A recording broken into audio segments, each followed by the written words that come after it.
जय हिंद। आज की क्लास हम लोग साइंस का चैप्टर 1 क्या है, रासायनिक अभिक्रिया एवं समीकरण के ऑब्जेक्टिव क्वेश्चन को देखेंगे।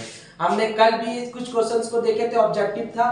तो ऑब्जेक्टिव क्वेश्चन हम लोग को पढ़ना इसलिए इस बार इंपॉर्टेंट है ना, क्योंकि 40 मार्क्स आने वाला है ऑब्जेक्टिव क्वेश्चन से। कितना मार्क्स आने वाला है? 40 मार्क्स, और 40 मार्क्स का सब्जेक्टिव आना है। इसीलिए हमको लोग को ज्यादा से ज्यादा सब्जेक्ट से ऑब्जेक्टिव बनाना है, और ऑब्जेक्टिव बनाने के बाद उस पे क्लियरली से पढ़ना है। ठीक है, तो बिना समय गवाए आज की क्लास को हम लोग स्टार्ट करते हैं। जो पहला क्वेश्चन है वो क्या है, सो देखते हैं। पहला क्या बोलता है, काली चूना यानी कि क्या है, कैल्शियम ऑक्साइड। कैल्शियम ऑक्साइड पर जब जल डाला जाता है तब अभिक्रिया होती है। यानी कि जब काली चूना में हम लोग जल डालते हैं तो कैसी अभिक्रिया होती है।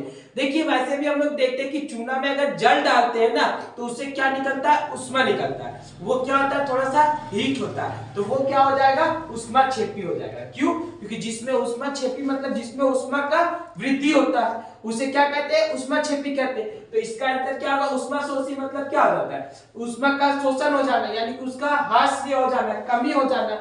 अब आगे क्या है, विस्फोटक। तो विस्फोटक तो होता नहीं, विस्फोट किसमें होता है, बारूद रूप में होता है। ठीक है, इसमें तो चूना में विस्फोट नहीं होता है। अब बोलता है इनमें से कोई नहीं। जब इसका आंसर मेरा यहाँ पे है उष्मा छेपी, तो ये इसका आंसर होगा। ठीक है, इसको समझ गए।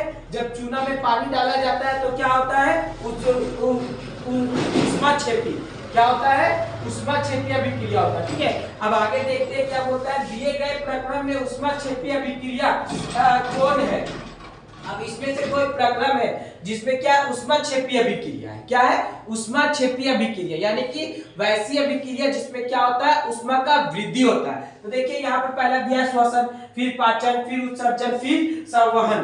तो देखिए इसका क्या आंसर होगा, श्वसन। क्या होगा, श्वसन। श्वसन इसलिए कि जब हम लोग सांस लेते हैं ना तो उष्मा का वृद्धि होता है। किसका वृद्धि होता है, उष्मा का। कभी हम लोग रियलाइज भी करेंगे, जब ऑक्सीजन अंदर लीजिए और बाहर जब ऑक्सीजन छोड़ते हैं तो क्या होता है, उष्मा, थोड़ा सा उष्मा आता है, थोड़ी सी गर्माहट आती है। तो वो गर्माहट से हम लोग को ये पता चलता है कि जब हम लोग सांस लेते हैं तो ठंडक महसूस होती है, लेकिन जैसे ही छोड़ते हैं तो क्या होती है, गर्माहट महसूस होती है। तो जरूर उसमें क्या हो रहा है, उष्मा का वृद्धि हो रहा है। तो यहाँ पे श्वसन कैसी क्रिया है, उष्मा छेपी। कैसी क्रिया है, उष्मा छेपी। तो इसका आंसर क्या हो जाएगा, उष्मा छेपी। कोई दिक्कत? चलिए ठीक है। अब अगला क्वेश्चन देखते हैं। अपचयन अभिक्रिया में होती है। देखिए अपचयन अभिक्रिया, अपचयन अभिक्रिया क्या होता है, वैसी अभिक्रिया जिसमें क्या होता है, ऑक्सीजन की वृद्धि होती है। किसकी वृद्धि होती है, ऑक्सीजन की वृद्धि होती है। उसे क्या कहते हैं, अपचयन अभिक्रिया कहते हैं। ठीक है, तो यहीं पे क्वेश्चन पूछता है, नहीं सॉरी, उपचयन अभिक्रिया कहते हैं। तो यहाँ पे क्वेश्चन पूछता है उपचयन अभिक्रिया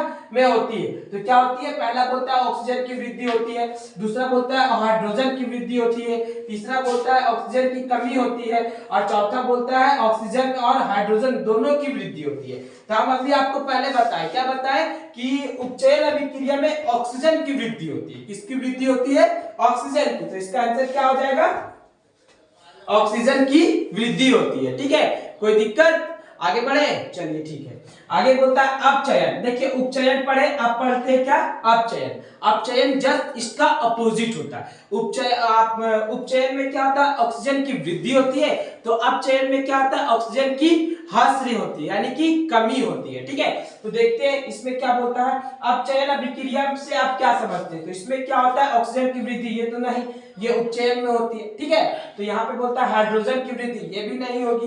अब अगला क्वेश्चन क्या है, ऑक्सीजन की कमी। क्या होती है, ऑक्सीजन की कमी। तो इसका आंसर क्या होगा, सी।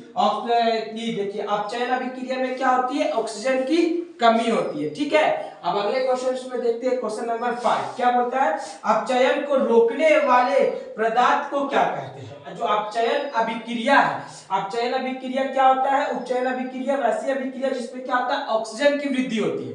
अब इसको रोकने के लिए क्या करते हैं हम लोग, इसको अगर रोकना रहता है तो क्या करते हैं। पहला ऑप्शन है ऑक्सीकरण, ठीक है, दूसरा है प्रति ऑक्सीकरण, तीसरा है अवकरण, चौथा है प्रति अवकरण।